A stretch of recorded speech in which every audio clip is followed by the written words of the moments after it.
Mr. Speaker,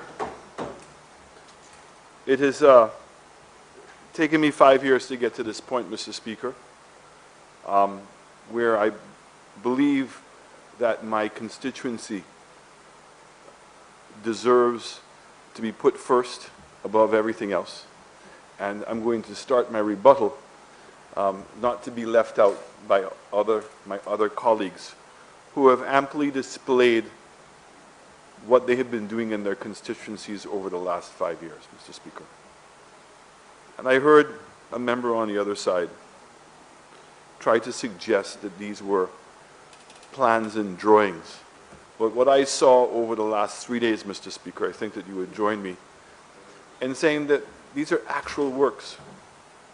These are projects that started, some of them, as early as within 6 months of the administration taking office. And some of them are now coming to fruition as we speak. But this was a well-orchestrated plan, Mr. Speaker, about building a new St. Lucia. And a new St. Lucia that would be built from the constituencies up. It wasn't about trickle down, about building big projects, Mr. Speaker.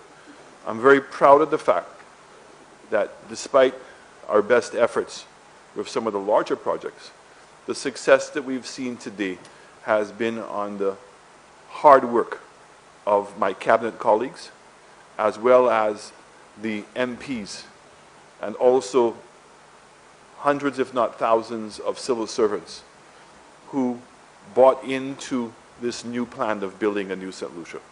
And in this last 5 years, I think that we've started to set the trend now, Mr. Speaker, of ministries competing against each other and people fighting to display their capacity to execute work programs. So if I can start, Mr. Speaker, in my own constituency in Micoud South.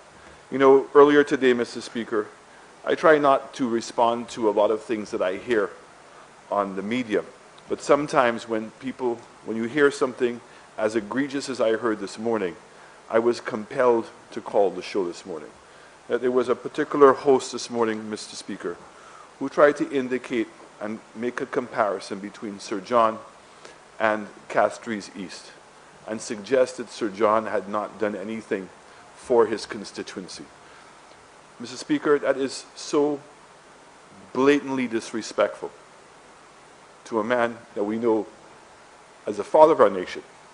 But I can assure you that the work that he has done in Micoud South and Micoud North, and in particular the two Dennery projects, which were really the heart of Sir John, going back to the 50s of simply getting people their land.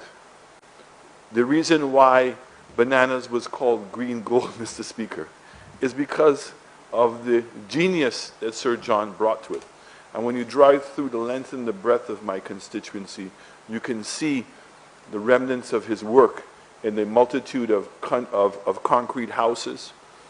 You see the road network that I continue to be amazed at through the length and the breadth of this country, Mr. Speaker. I mean, I'm just shocked, Mr. Speaker, to think of what this man went through, that when he inherited St. Lucia, that we only had 2 secondary schools. Think of what the road network was. And certainly the life in the two Micouds and in the South in particular, how difficult it was. It was a gross misstatement, Mr. Speaker, and I thought that I had to correct it. And even today, the work that I'm going to share with you, Mr. Speaker, in a large part, is work that we've built on that foundation that was started by Sir John. And certainly when I took over the helm of the United Workers' Party, it was building on that foundation of success that was already established. So in many instances, it was to repair roads that have gone neglected for the last 20 years.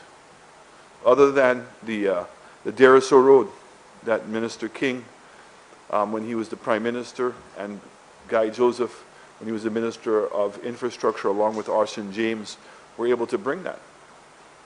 But the drains to deal with now the new climate change, the the strengthening of the schools and other public buildings that he had built, the sporting facilities, the feeder roads throughout the constituency had all been allowed to go to neglect.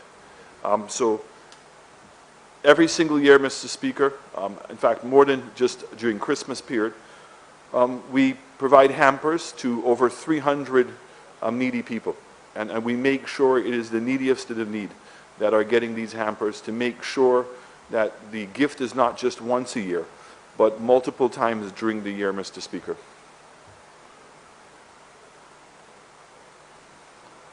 One of the things is being Prime Minister, Mr. Speaker, and I'm very grateful to the people of Micoud South who became accustomed to having a Prime Minister in their constituency. Sadly, I don't have an estate like the former Prime Minister Sir John. I don't have a home in the constituency like Mr. James. I don't think there's anybody that I could have met that represented and stayed within the constituency to the extent he was. I see my good friend Mr. Stanislaus again has been following in the footsteps. There is not a night that we have a late cabinet meeting that he doesn't go back to his home in Soufrière. Mr. James was renowned for that. But I want to say that in my own way, because each one of us is our own people, we find ways to be able to connect with my community. And I'm so grateful for the time that I do get to spend there and the warmth in which I'm greeted. And certainly, I believe they know that there isn't a day that they're not in my thoughts and my prayers. Mr. Speaker, this was a very vexing issue for the people in Micoud, where we had an inadequate water supply to the extent that people were sharing water on alternative days. And it was something that Mr. James really wanted to get done. And I'm very grateful to the support of my good colleague, Mr. Ezekiel Joseph, who was very close to Mr. James and said, we must make sure that this project is completed. Mr. James had used some of his funds from the CDP funds, and I want to also thank WASCO for coming in and assisting us in getting this project completed. This was completed very early, Mr. Speaker, and I'm very happy to say that the complaint now I get from many of my constituents is the water pressure is too hard, and so therefore they're all looking for support to get their pipes redone and strengthened. But again, at least people are not complaining anymore of not having water on alternative days.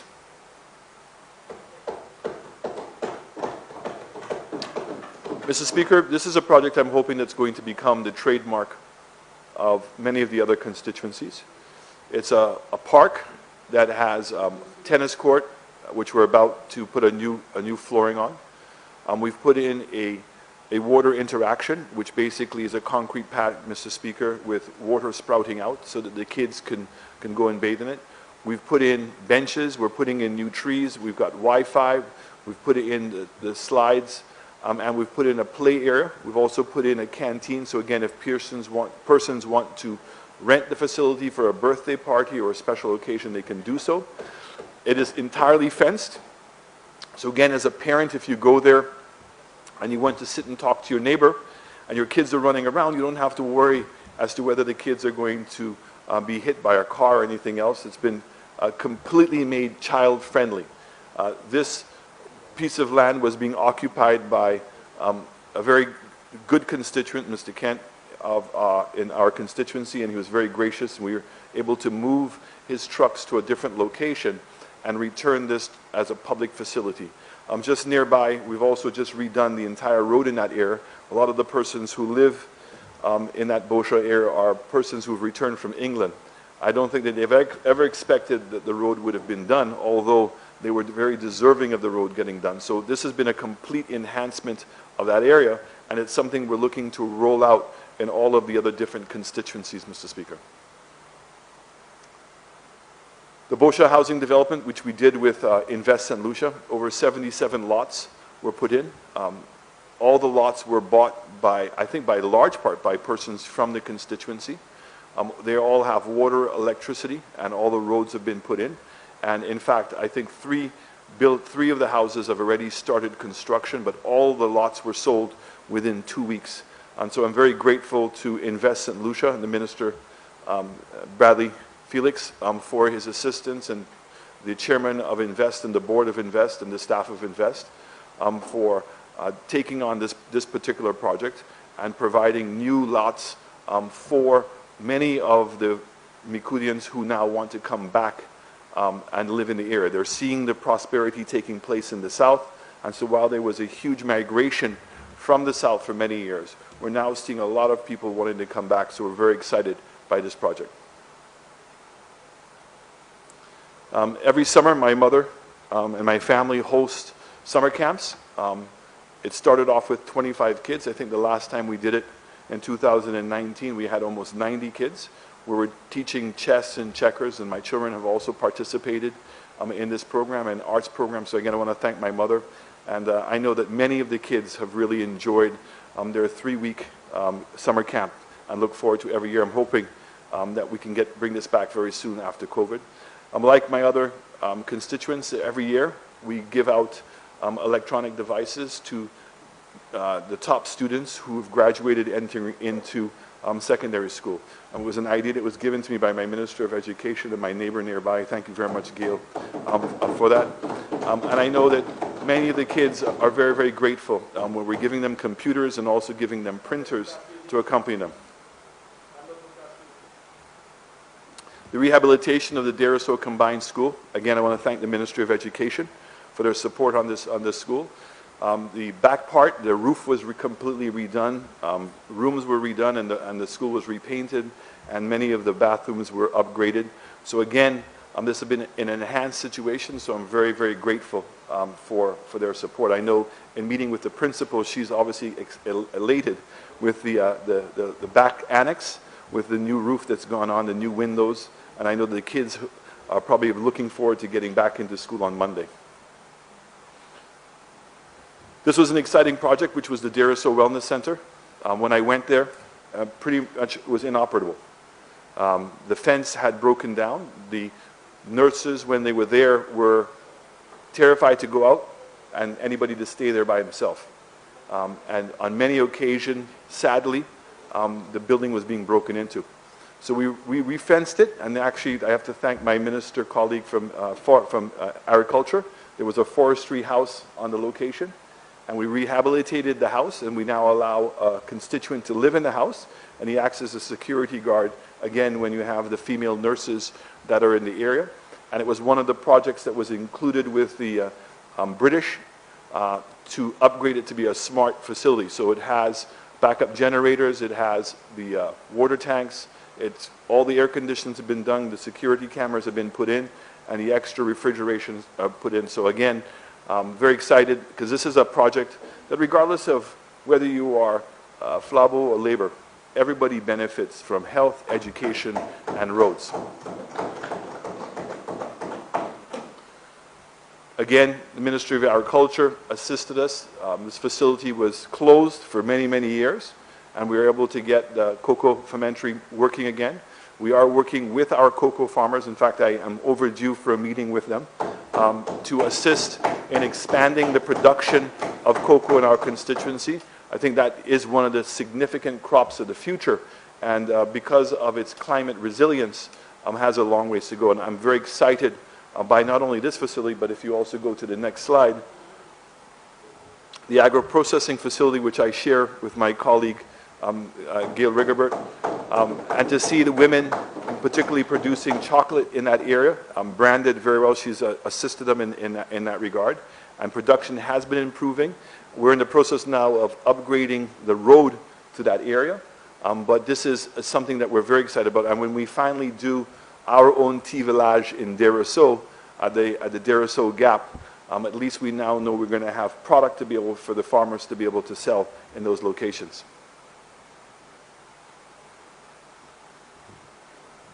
You know, the rehabilitation of the Dariso Cemetery, you know, the road to the cemetery itself, the fencing in of the entire cemetery, and also the building of washroom facilities have all been completed. I want to thank my council members for their initiative on this project, and I know the community is very appreciative of the upgrading that we've had to the cemetery in general, and obviously the support facilities so that when persons go there after being in church for a long time, and many times we walk down to the cemetery, that there are proper washroom facilities for them in that location.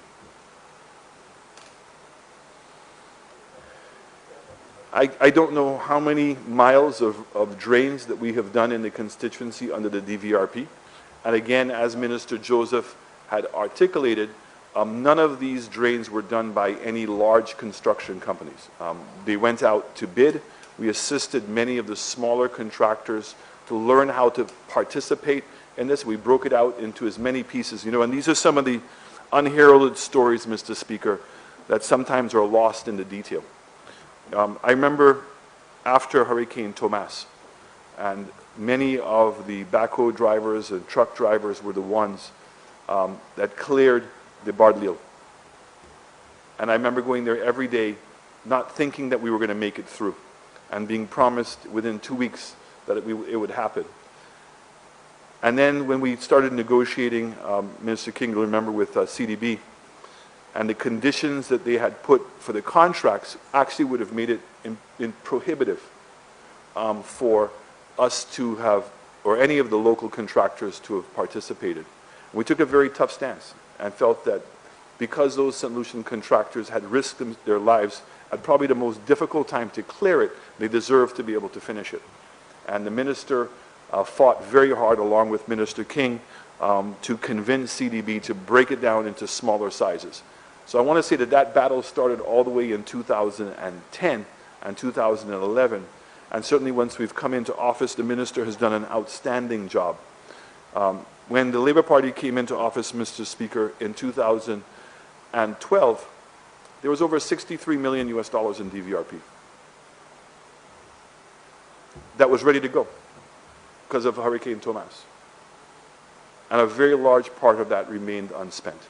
And it's Minister Joseph that not only was able to expend all that money, because this was the last year that we were allowed to use the money, but also fought very hard for these kinds of projects in my constituency, where we were able to break it down into smaller sizes to allow local and up and rising and up and coming contractors to participate in the program.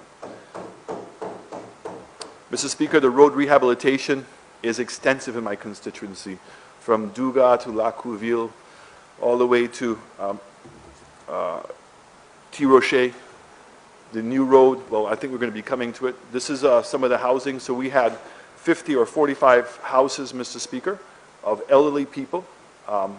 These are some of the examples of what they were before and after, that we used the CDP program, and again, like the other areas where we got materials for them, and we got labor at cost, to help refurbish the houses of these elderly people. We've specifically chosen elderly people, Mr. Speaker, because obviously they're at the tail end of their lives and do not have the resources, and many times their families don't have the resources to put them in better abodes. And so this is something we're very proud of, and I know the community is also very proud of.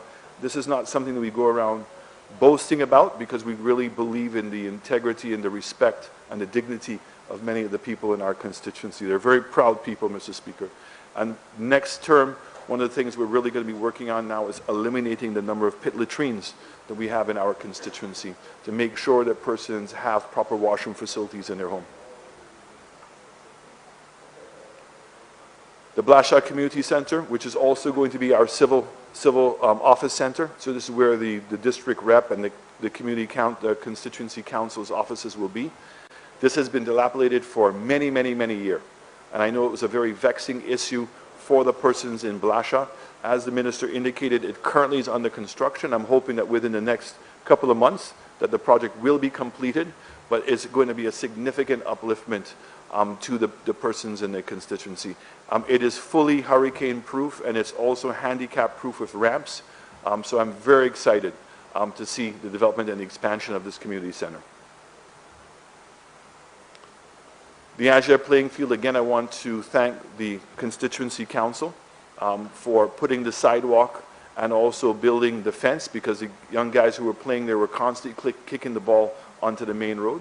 The next thing that we're going to be doing is regrassing it and also putting in lights so the young players can practice at nighttime. They will not be competitive lights, because we have the new lights in the Dariso playing field, but Angers, the Lacouville field, and the Beauchamp field will all have lights that allow us to be able to play games and practice at the nighttime to increase the usage of the facilities that we have.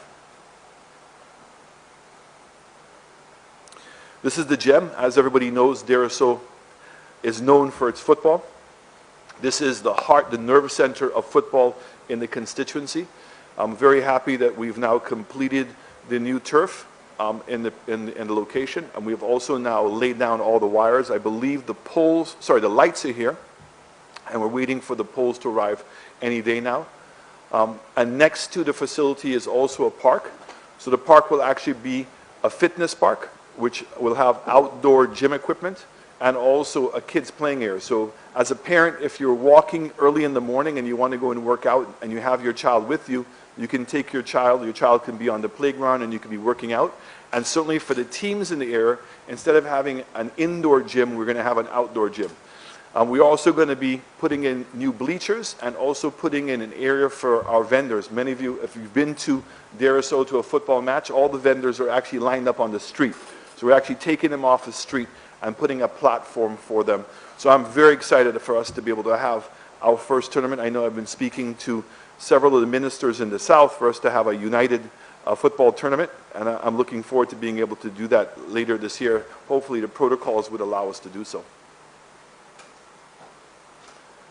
The disaster vulnerability reduction contracts are the same drains we spoke about. We did training and they became certified, and this was the signing of them getting their contracts. And it was the drains and also retaining walls all throughout the constituency.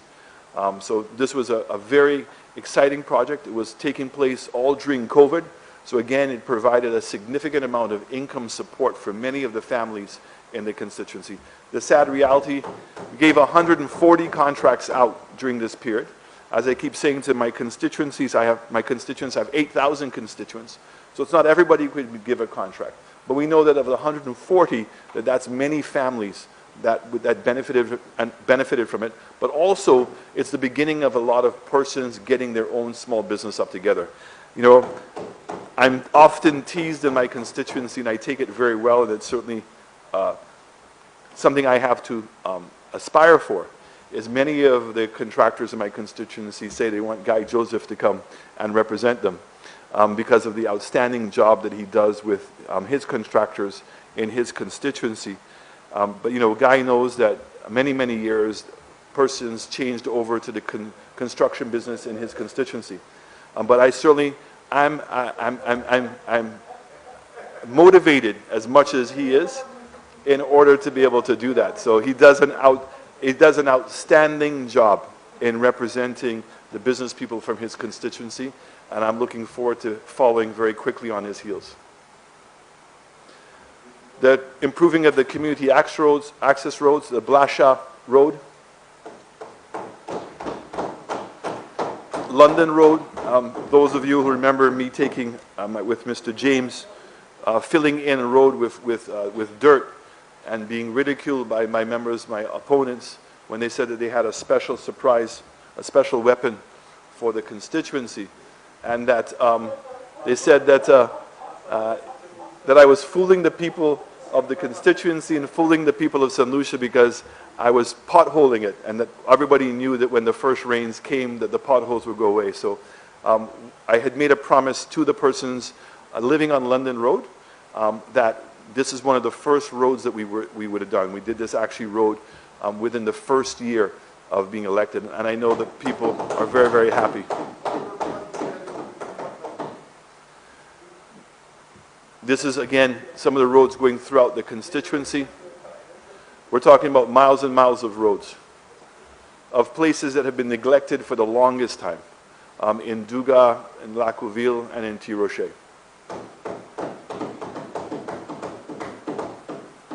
This was, again, another very special place, Spring Road. Spring Road is a circular road, like a U road, and buses would not even go down this road. And really, honestly, even up to today, when you go down that road and you meet the families, they are so grateful for what this has done for them and the standard in which the roads were done in terms of the paved connections to each of their different lots. But more importantly now, buses are going down the area. People are inspired by what they're seeing, and they are now keen on inviting friends from neighboring constituencies to come visit them at home. This is the pride that these roads create in their communities.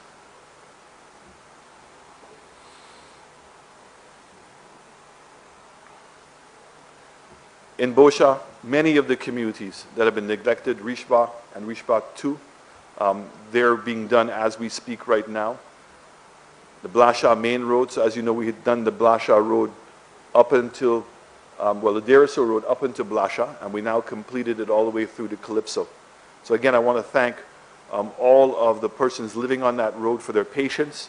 I want to thank the contractors and all the Ministry of Finance for assistance in getting it. This is a project that's been ongoing in our constituency for the longest time, going back to Sir John's days. This is next to the Age school, and many persons who are squatting. We have over 190 persons living on this parcel of land. So we've now gotten planning approval, and it's been subdivided. In fact, I met with the community just this last weekend to finalize the prices for the lots. There are 90 or 100 additional lots which will be made available to, first of all, persons who are living in the area, in the Angers area.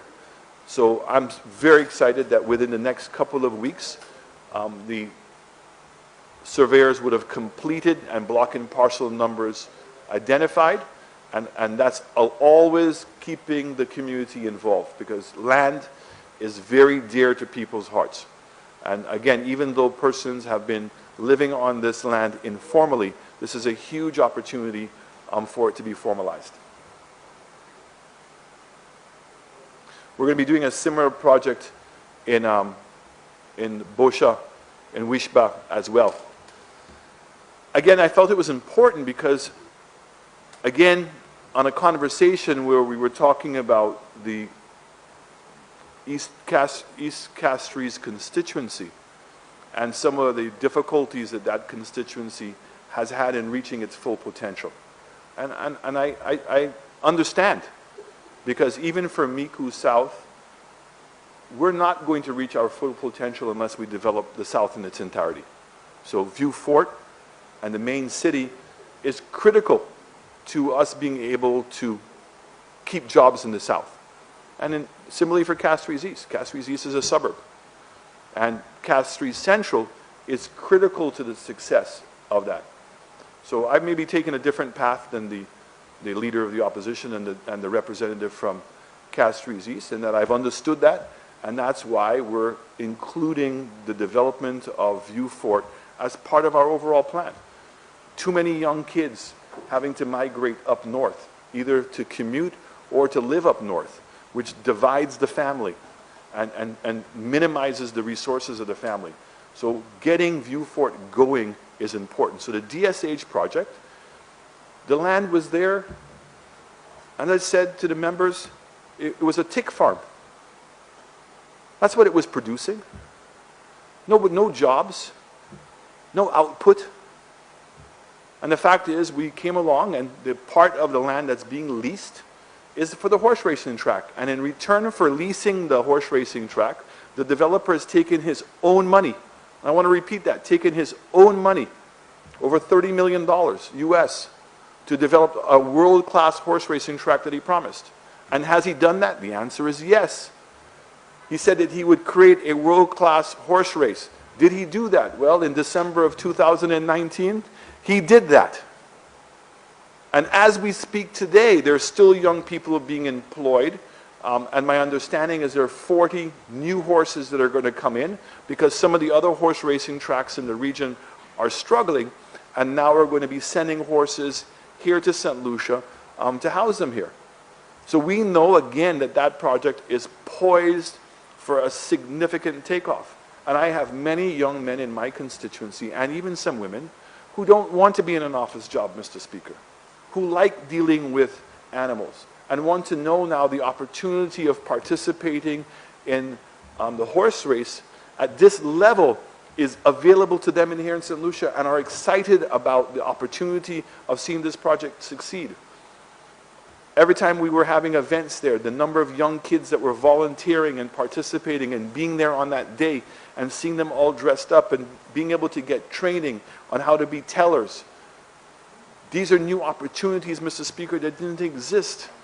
And guess what? This was a piece of land that was not being developed. So 200 plus acres was leased to DSH in return for them to build the horse racing track. And now the horse racing track has been built.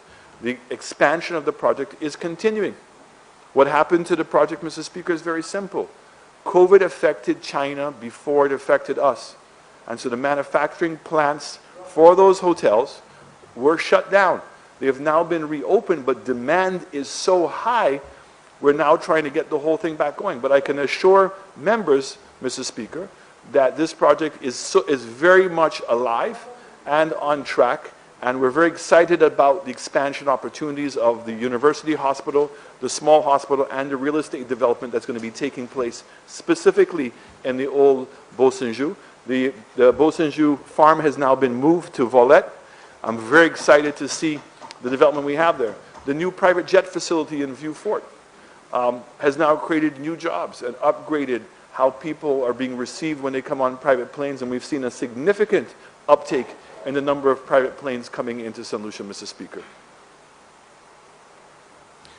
The Sandy Beach, the Andesab project, again, about doing things to allow St. Lucians to participate in the biggest industry in our country. So we're taking 100 acres of land, subdividing it. All the plans have been approved in planning. The last issue that we had to resolve was with SLASPA. As you can see, it's very close to the runway as to what the actual heights of the buildings can be and how far away from the fence we're allowed to develop. I believe that that's now been formalized, and work will begin very soon on the subdivision, and once we do the subdivision, to be able to sell lots to St. Lucians. So that you now can buy a piece of property that has water, electricity, sewage system, and actually has a rational plan. And therefore, the land is actually beachfront land. So the concrete road will become the boardwalk. We're not developing anything other than support facilities on the beach, lifeguard stations, some food outlets, some washroom facilities, some recreational facilities, but we're not building any hotels or apartments on the beach itself. And again now, so everybody who has their business on the other side of the boardwalk has beachfront land.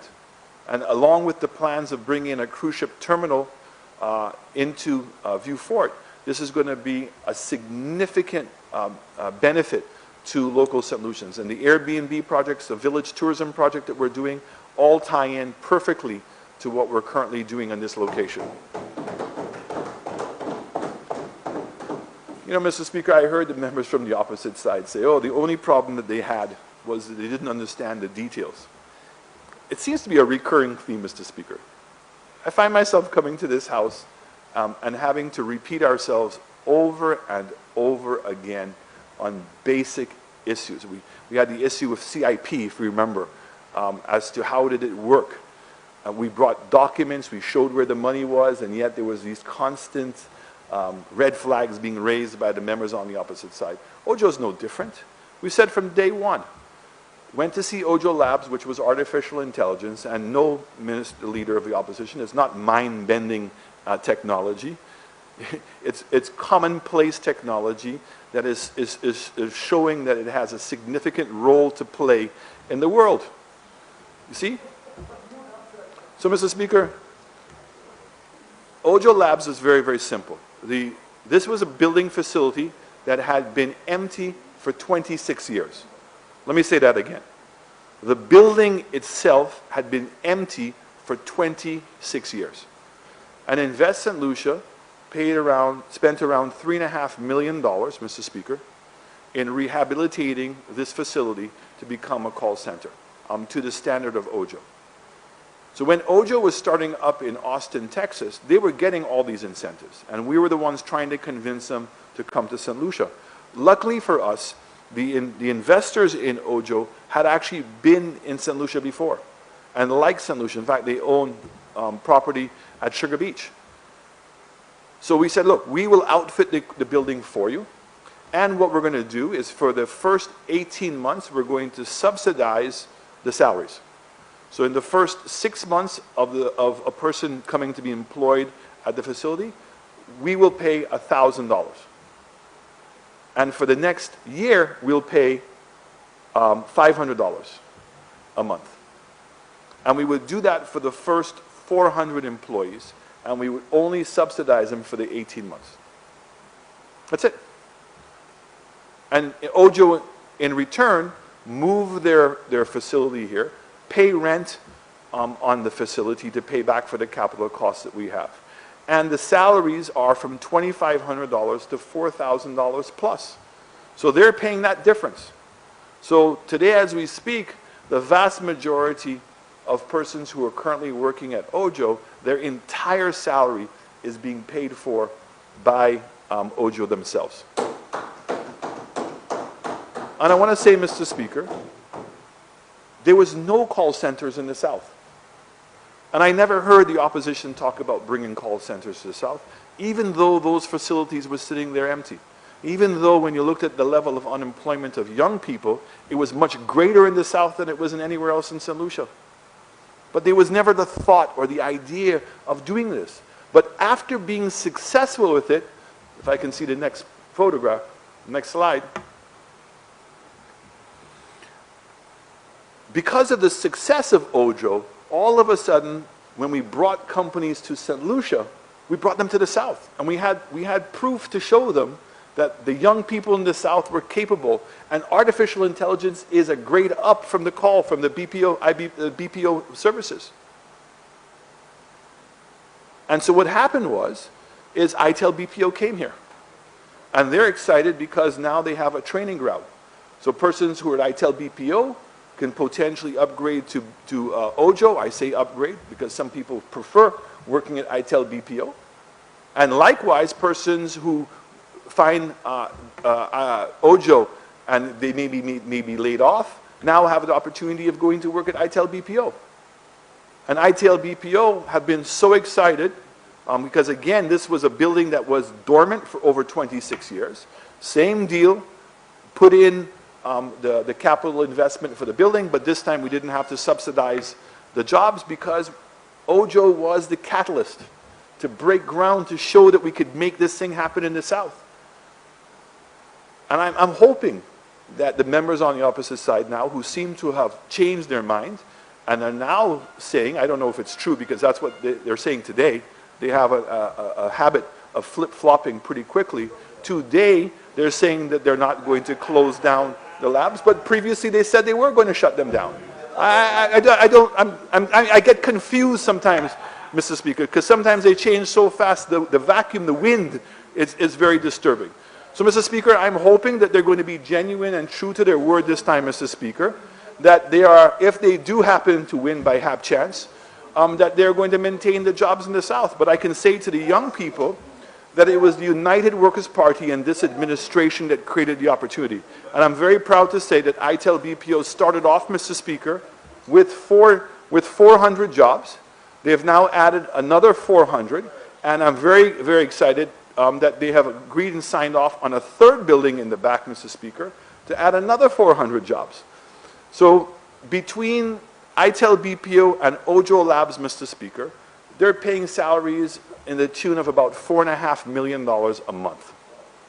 $54 million a year, Mr. Speaker, of monies that are being injected into all these households in the South. And that doesn't include the bus transportation and the food feeding programs and everything that's taking place. So, Mr. Speaker, when you go around and you see the level of activity in the South, it didn't happen by chance. The next one we had was the Fokapesh. I mean, our candidate in that constituency took me up to that community. I was flabbergasted.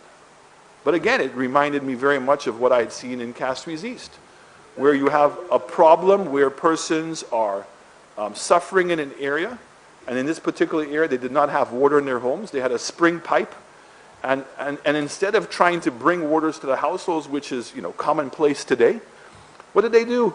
They built steps and concreted the platform where the spring water was, which was to say, this is the solution to your problem.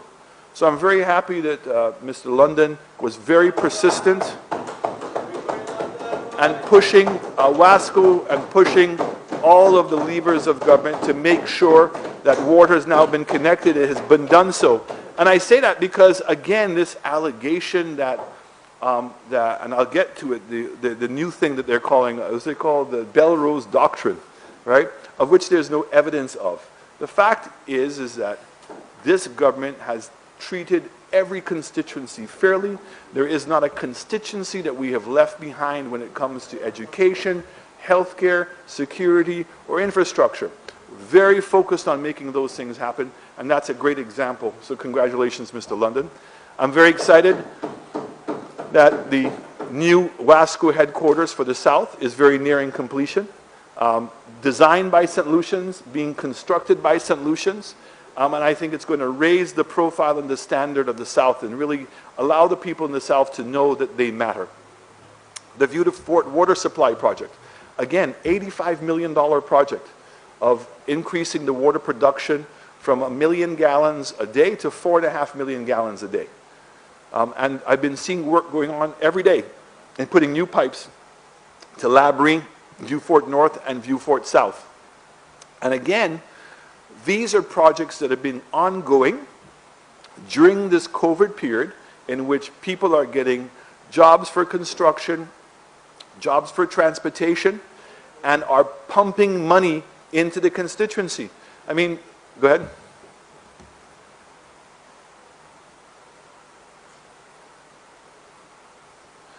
The Hunor Airport. There's 3,000 piles being done right now. I mean, I went there the other day. I was just shocked to see the amount of steel. Some of these steel pipes are going down as deep as 100 feet. So it means that you're putting about 8-9 pieces of steel together, steel bending, and connecting them all. And the number of people I saw working there was just amazing. And that's just on the foundation. So once the pile driving is completed, then the physical foundation starts coming in. The steel structure for the building and the glassing of the building will follow very quickly. But again, these are jobs during this very difficult period that's bringing money home to people. And this is why when you go down to Clark Street on any day of the week, you see more activity than we've seen ever before. This is why when the fishermen bring their fish home, that their fish gets sold because people have money in their pocket to be able to go and buy. And where it may be that some people have lost their job, other people in their family members have gotten jobs in the construction era. So again, go ahead.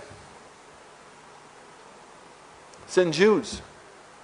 You know, for almost a 9-10 month period, talking about $1.8 million in salaries that were being paid out on a monthly basis. And this was impacting Labrie, Choiseul, Micoud, and the View Forts.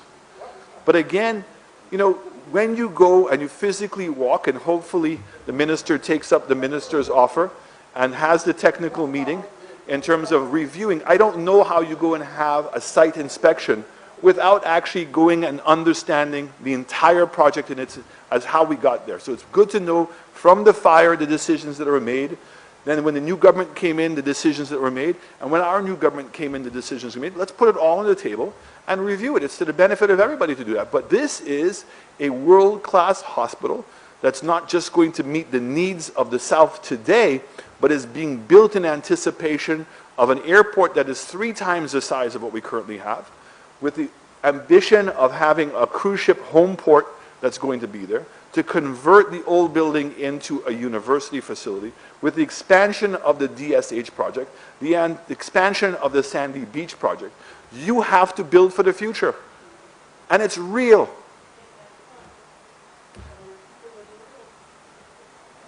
So, Mr. Speaker, the next thing I would like to do, because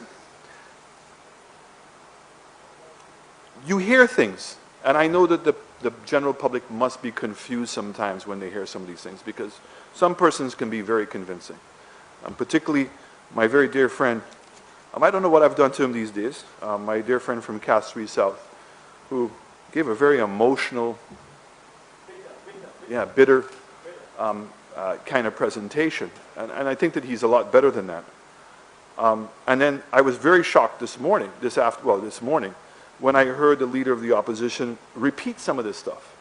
We're suggesting that the hotel projects that have been outlined were never true. Never true. This was a blatant lie by me and by my cabinet and by the government to fool the people of St. Lucia. So I just wanted to take the time, Mr. Speaker, if I could, just to go through some of these things to clarify some of the issues. So let's take the Sandals Project. So the Sandals Project was a 340-room hotel that was announced by Sandals when Mr. Stewart was with us. There were several press conferences, the designs were done, the funding was approved, the plans for the project were approved, and in fact, the project had actually begun. And when it began, there was then an injunction filed by the Landings Hotel against the DCA, indicating that they didn't believe that Sandals, well, actually the DCA, they didn't believe that the DCA had gone through the full process, even though there were 2 environmental studies that were done and that there was communication with the Landings Group, although it was not required to do so. Now, Mr. Stewart felt very nervous because this was going to be the largest investment that his company was ever going to make. And he certainly did not want to find himself in a position of having to start and mobilize, and then now an injunction was filed against him. And so he decided to wait for the outcome of the court case. I was disappointed, but it's the gentleman's money. He's a very prudent business person, and I could not convince him otherwise.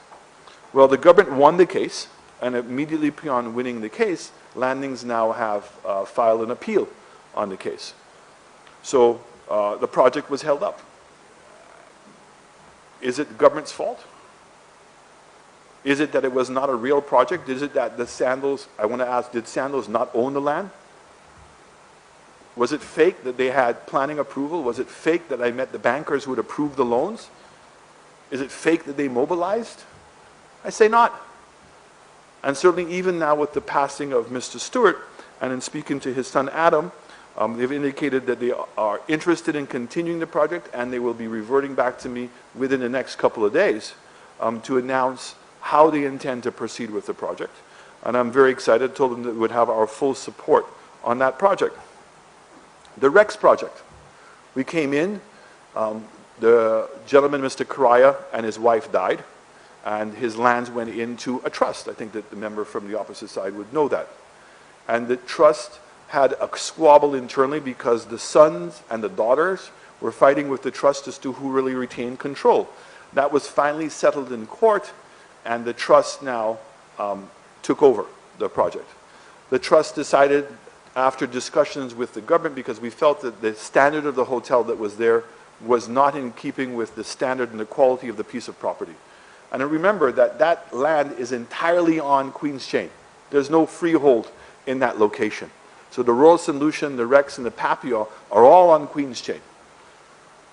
And so we felt that if we were going to renew the lease on this, it had to be with a much more significant and meaningful investment. So the Rex people entered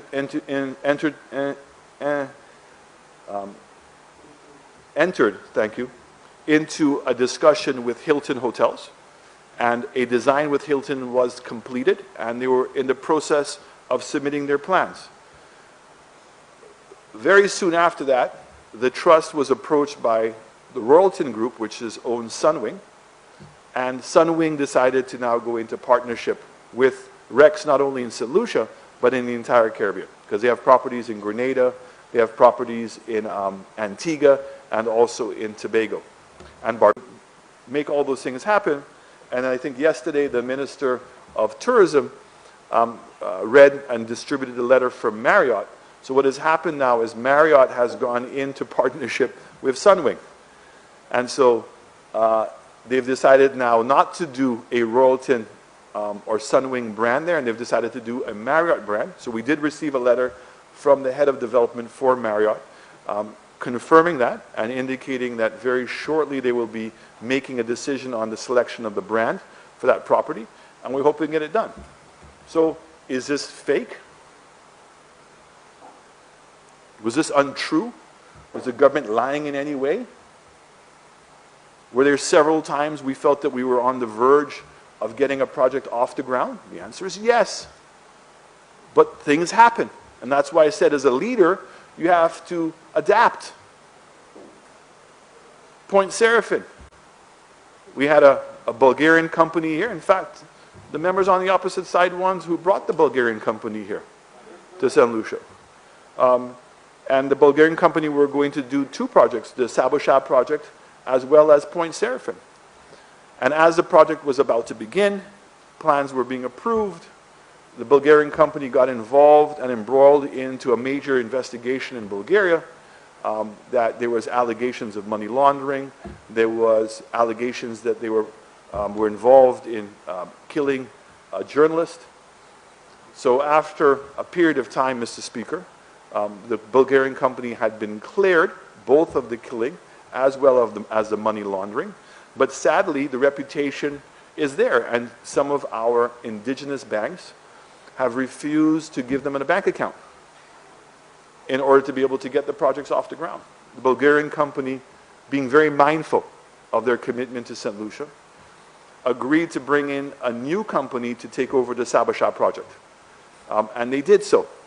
And when they took over the Sabosha project, as you know, Mr. Speaker, it was originally a Fairmont. And they decided after 6 months not to go with Fairmont. And they decided now to go with a new brand. They selected Hyatt, a Grand Hyatt, and now the plans have been submitted. And what we are with the Ministry of Infrastructure, finalizing the new road to go through, of which the developer has agreed to do a DFC, so that means that they will finance and build the road once we've agreed on where the road is going to go. And the other developer are now, their partner, their new partner for Point Seraphin is in quarantine as we speak and is looking to get going. So again, Mr. Speaker, I'm asking you, was it fake? Was somebody lying to anybody? This is what the reality is. This is the world that we live in. This is how quickly things change. But to suggest that the government and myself blatantly lied to people about these projects is not true. Canals. When we came in, the Canals project had been approved by the former government. The developers could not bring up the money, Mr. Speaker. So after going through an EIA with them, monies were not forthcoming. The government had to reacquire the land, and then we're now working with a new company,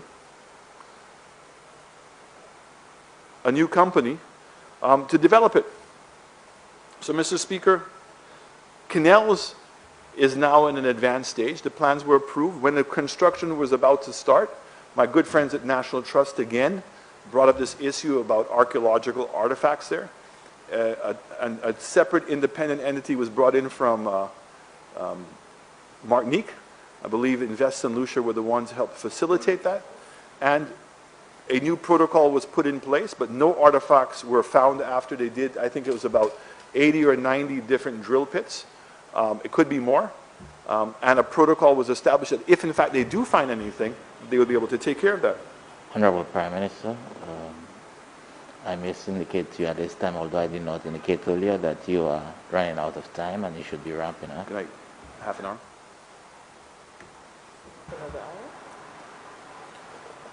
Mr. Speaker, I rise to request a suspension of 4210 to allow the Honorable Prime Minister another 30 minutes. Honorable members, the question is that Standing Order 4210 be invoked and allow the Honorable Prime Minister an additional 40 minutes in which to complete. I now put the question. As many as are of that opinion say aye.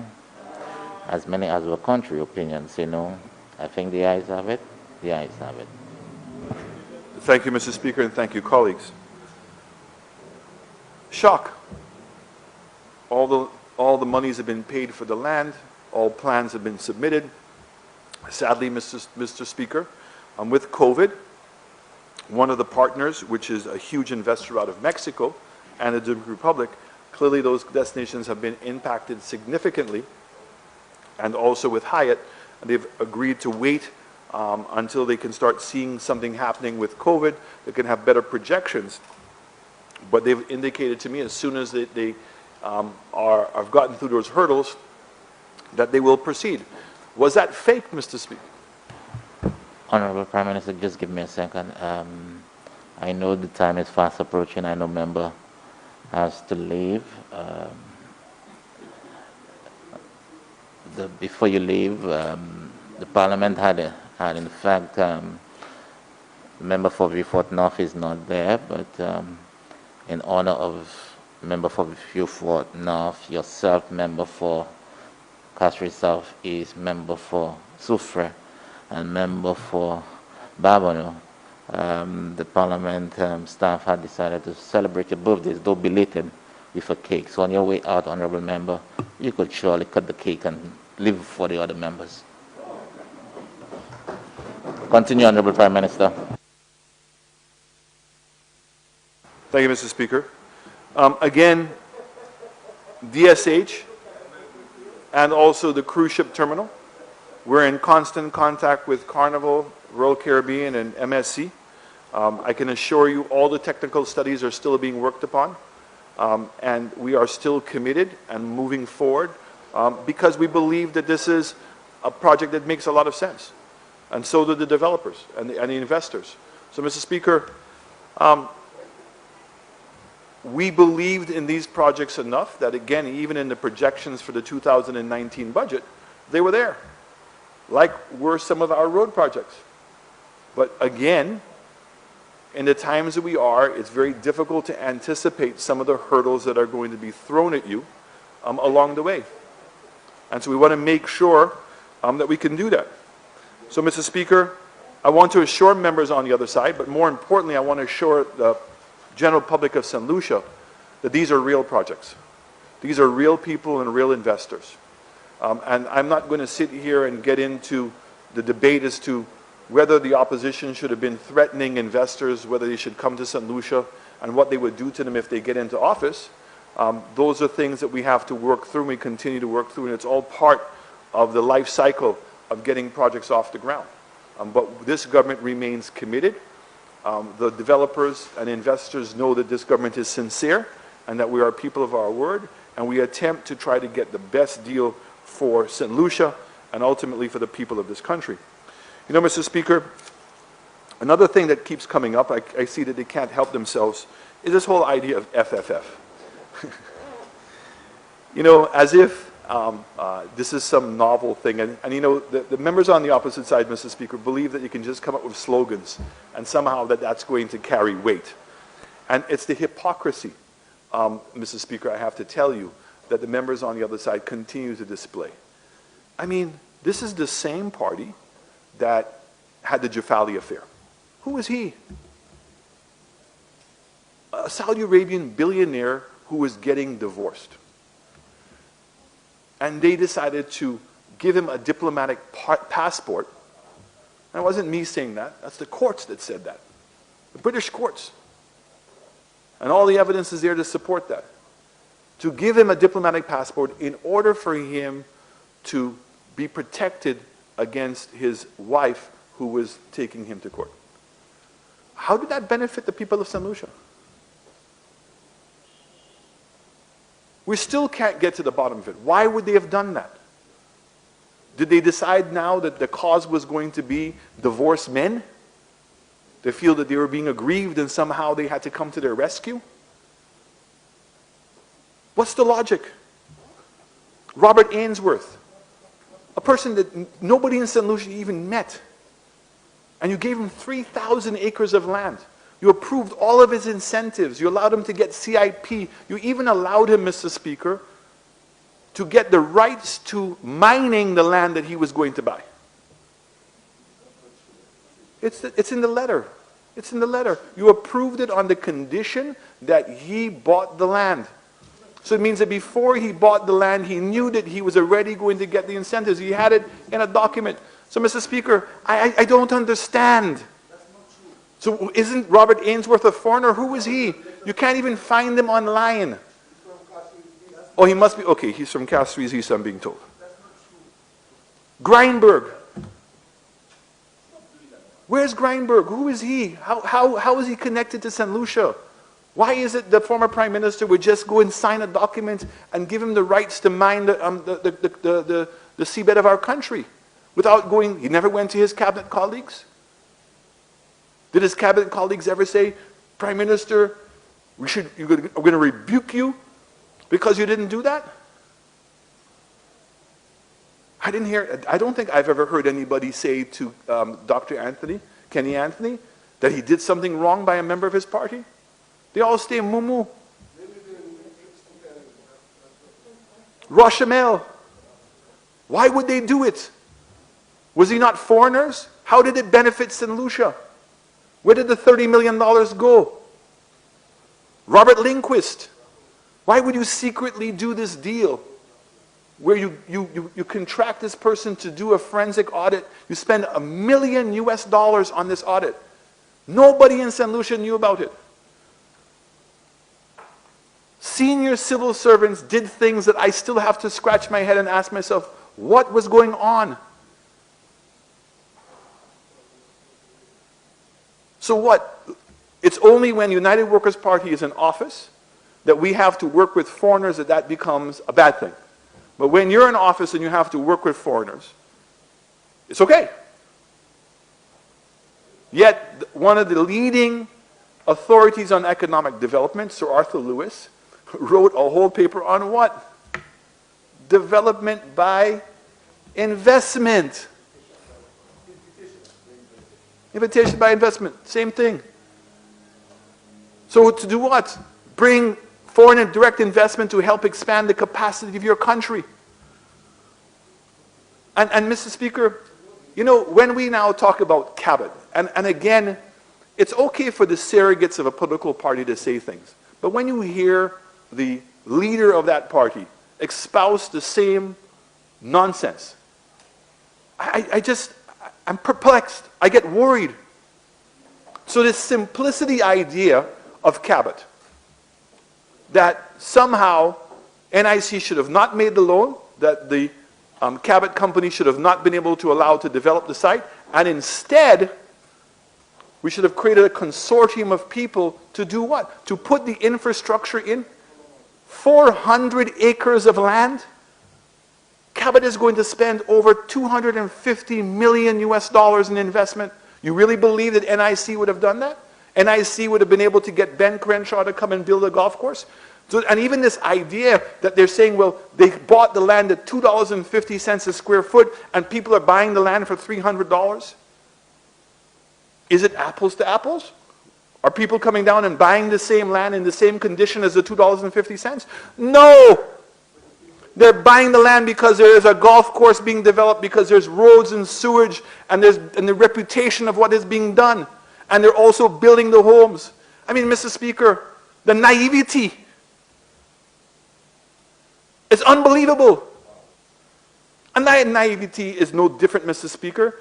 I mean, I have not had a time to examine it, but certainly on my initial thoughts is when I hear the members on the opposite side, the desperation of winning the election, to go and say that they're going to waive the first $48,000 of a person's income and not pay salaries.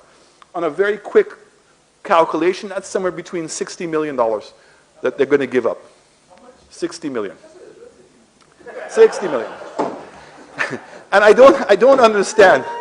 Okay? So you're going to give away, you're going to waive the income tax up until $48,000. You're going to not collect property taxes. You're going to not do the CXC cost, right? So you're going to forego all of this revenue, yet your costs are remaining the same. Where is it going to come from? And so, Mr. Speaker, guess what? Yeah, it can't raise, but something has to go up. So let's say that the Labour Party is going to do their typical thing again, we call it Kenny and Tony. So what they're going to give you on one side, they're going to take away on the next side. So what are they going to take away on the next side? Is VAT rate's going to go up. So imagine a person who currently is paying $18,000 and is not paying any taxes on that $18,000, Mr. Speaker. Okay? And now it goes to $48,000, the threshold. The $18,000 person is no better off because he was already getting the incentive.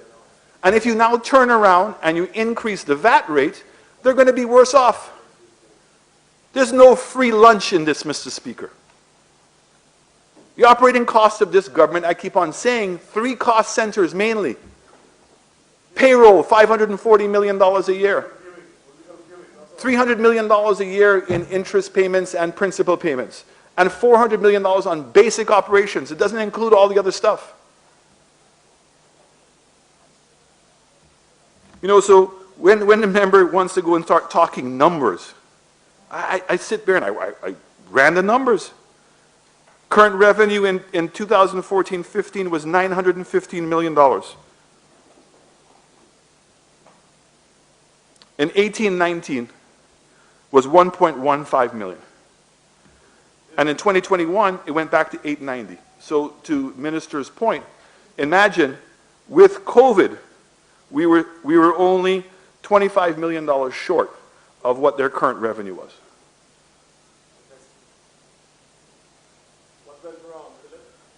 When you talk about GDP growth, the debt grew under their term by over $880 million. Up until 2020, our debt grew by $322 million. And yet, they were getting no growth, unemployment was high, etc.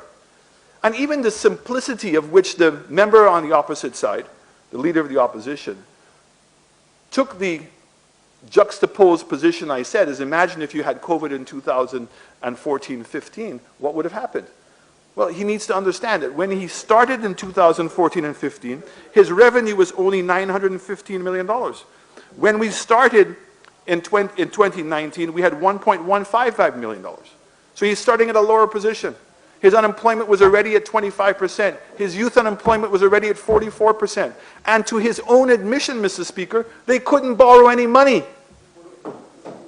So what, you really believe in that particular condition, Mr. Speaker, that they would have been able to convince the World Bank and the IMF and CDB to have lent them the money?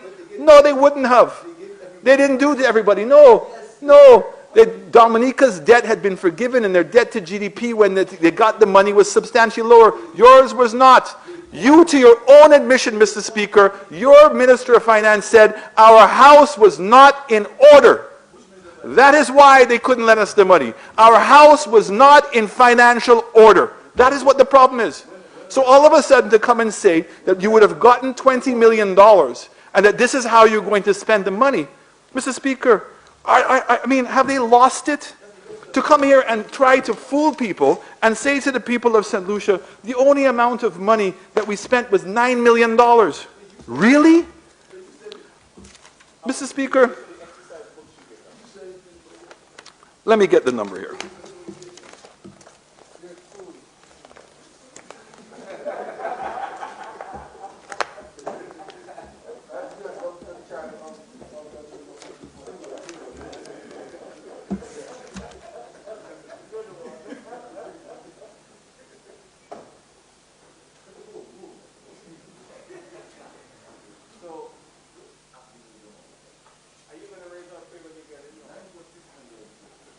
Mr. Speaker, we spent over $40 million on the hotels and on the respiratory centers, giving people vaccines, all of these things here to support people. I mean, this is the problem you have, Mr. Speaker. When you have members on the opposite side, and it would be okay, Mr. Speaker, if in fact they had not been in government before. You can give them an excuse. You can say, okay. But these are people who've been there for 15 years in office and 25 years. So, Mr. Speaker, let me move on. But I have not used the excuse of being naive. So, Mr. Speaker, I want to end my presentation how I'm not even going to get into the whole debt remanagement, everything else. I really want, Mr. Speaker, to close by saying a couple of things. One, on every single occasion that my party has been in power, it has taken St. Lucia forward. Can the same be said of our friends on the other side? We build up, they on the other side pull down. We establish and maintain structures and institutions. They rename and neglect them. We invite investors to our country to help us to provide good-paying jobs for our people. They chase away and discourage them with threats and accusations, and they still do. They have lived in a glass house for 15 years and now dare to pick up stones. Dare to accuse, dare to advise. Their legacy of mismanagement and abject performance has been recorded for prosperity. And some names will forever live in infamy. Names like Rochamel, Greinberg, Jufali, NCA, and in terms like cost overruns and a lack of transparency and accountability. We are still awaiting an account for the funds given to the NCA. Mr. Speaker, we on this side are in the habit of cleaning up after Labour has departed, and we've been doing it again. In place of their successive years of economic decline, we have produced successive years of growth and created the platform on which future growth will be built on.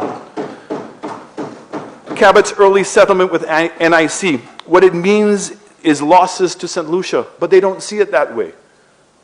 NIC got its loan paid prematurely, and we lost millions of dollars in interest.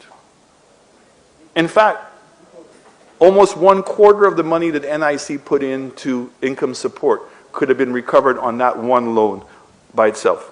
Mr. Speaker, ours is a story of delivery. We said we wanted to reduce the tax burden on our people by reducing VAT.